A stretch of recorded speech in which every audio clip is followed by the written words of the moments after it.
pertanyaan saya adalah tadi kan ada penjelasan soal anugerah pengutusan Nabi Muhammad, ya Bu ya. Ya. Saya lebih ingin menanyakan mungkin di luar konteks kitab ya tentang Nur Muhammad Bu ya. Jadi kalau kita kaji kitab-kitab tasawuf itu kan saya sendiri, mungkin yang lain nggak mumet ya. Kalau saya sendiri mumet tentang terma Nur Muhammad itu kan. Nur Muhammad itu setelah dari dulu sebelum semesta ini diciptakan dan lain sebagainya. Nah, mungkin Buya bisa memberikan pencerahan ke saya pribadi dan para audiens. Sebenarnya terma Nur Muhammad itu apa sih Buya? Mungkin ada yang lebih pas, lebih masuk dengan konteks sekarang gitu. Terima kasih.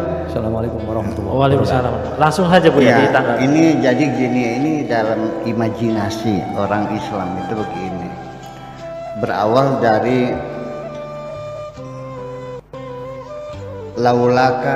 laulaka ya Muhammad ma khalaqtul aflak. Kalau bukan karena kamu, dan kalau bukan karena kamu, tidak akan kuciptakan alam semesta ini. Berarti kan Muhammad ada lebih dulu. Kalau bukan karena Pak Toto hadir di sini, saya tidak akan hadir. Berarti yang menjadi sebab kehadiran saya adalah hadirnya Pak Toto. Jadi yang hadir siapa dulu? Saya dulu, Pak Toto dulu yang hadir. Ya iya dong. Berarti sebelum alam semesta sudah ada Muhammad. Muhammad yang mana? Kalau dibilang Muhammad jasadan ya tidak mungkin dong. Nah makanya muncullah istilah Nur Muhammad. Jadi mungkin itu maksudnya bukan nur itu cahaya, tapi artinya ide besar untuk menciptakan alam semesta ini. Kalau kita anggap Tuhan punya ide, alam semesta ini adalah untuk menampilkan kebesaran Tuhan, ya. Bahwa Allah mencipta alam semacam ini karena Allah ini menunjukkan kesombongannya, ketakaburannya, bahwa aku adalah Tuhan, limanil mulkul yaum lillahil wahidil qahar. Nah saya kira itu yang menjadi masalah. Jadi nur itu bukan cahaya seperti lampu kemudian ini, tapi merupakan ide besar untuk menciptakan alam semesta adalah membangun keadilan semacam itu sebagai simbol gitu. Kemudian yang jadi masalah lagi ketika kita bicara tentang Muhammad bin Abdullah, ini orang meyakini bahwa Nabi itu dijamin benar dan tidak pernah salah karena Nabi punya sifat maksum.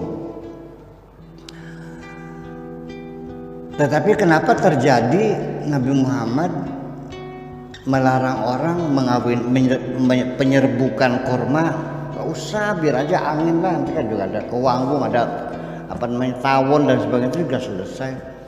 Dituruti, ternyata nggak panen. Komplain kan, ya Rasulullah, ini nggak panen gimana? Waduh, punten deh. Ya, kamu lebih pintar dari saya. Anda sebagai petani lebih pintar dari saya, kalau saya bukan petani. Artinya mengaku salah kan. Dan Nabi juga berkali-kali dalam Al-Quran juga ditegur. Tetapi dalam Al-Quran dikatakan wa ma yantiqu anil hawa in huwa illa wahyu yuha. Biar saya tulis dulu supaya nanti wa ma yantiqu anil hawa in huwa illa wahyun yuha. Wa ma yantiqu anil hawa in huwa illa wahyu yuha. Bahwa Nabi Muhammad itu tidak akan berkata anil hawa berdasarkan hawa nafsunya, berdasarkan emosinya, pendapatnya pribadi, tidak. In huwa illa wahyu yuha. Apapun yang diucapkan Nabi itu adalah wahyu dari Tuhan. Di mana ternyata masalahnya kembali kepada kita orang Indonesia itu tidak membedakan Nabi Muhammad sebagai bashar wa ma'u illa basyarun laisa kal basyari, dia sebagai basar, makan, minum, berak, kencing dan sebagainya. Dia juga sebagai kepala rumah tangga, dia juga sebagai rasul, dia juga sebagai nabi. Nah, kalau kita kembali kepada pendefinisian nabi dan rasul dalam kitab-kitab kuningnya yang menjadi rujukan kita semuanya, rasul itu adalah seorang laki-laki, nabi juga laki-laki, nggak ada perempuan nabi itu. Kata kitabnya begitu. Tapi kalau wali ada kan? Belum ada wali kan? Tinggi mana nabi dengan wali? Iya kan? Nah, nabi dan rasul di sini tidak membedakan kapan dia sebagai nabi, kapan dia sebagai rasul.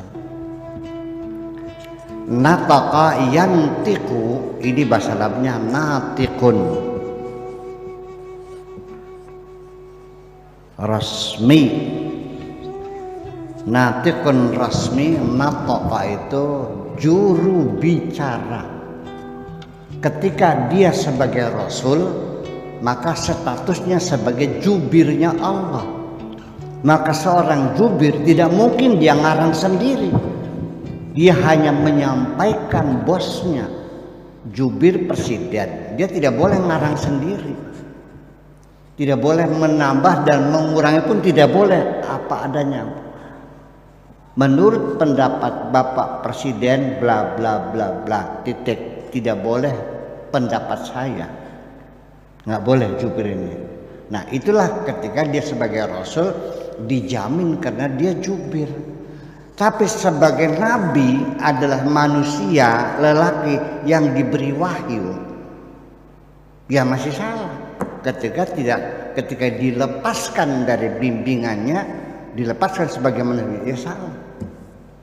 Makanya ketika Nabi Muhammad melakukan kesalahan dan ditegur oleh Allah, yang ditegur bukan kerasulannya, yang dipanggil nabinya, ya ayyuhan nabiyyu lima tuharrimu ma ahallahu laka.